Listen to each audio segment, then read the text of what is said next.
દહેગામની શાન ઔડા તળાવ ગંદકીથી ખદબદ્યું।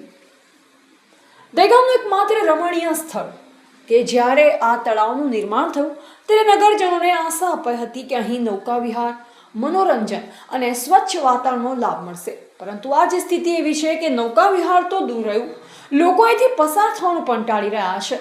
આજે ગંદકીનું કેન્દ્ર બની ગયું છે। તળાવમાં લીલ કચરો અને ગટરના ગંદા પાણી ભરાઈ રહ્યા છે, જેનાથી દુર્ગંધ ફેલાઈ રહી છે અને વરસાદી મોસમમાં મચ્છર તેમજ અન્ય જીવજંતુઓનો ઉપદ્રવ વધી ગયો છે।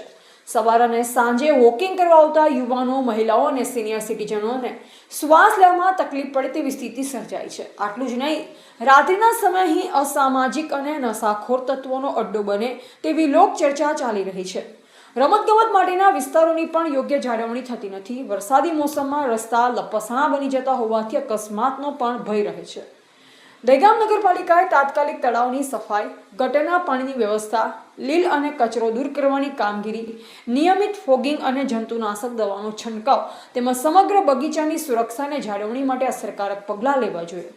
દહેગામના જાગૃત નાગરિકો આ જાહેર સંપત્તિને બચાવવા અમૂલ્ય સ્થળને ફરી એકવાર સ્વચ્છ, સુરક્ષિત અને સુંદર બને તેવું જનતા માંગણી કરી રહી છે। રિપોર્ટર દિનેશ ચંદ્ર શાહ, દહેગામ।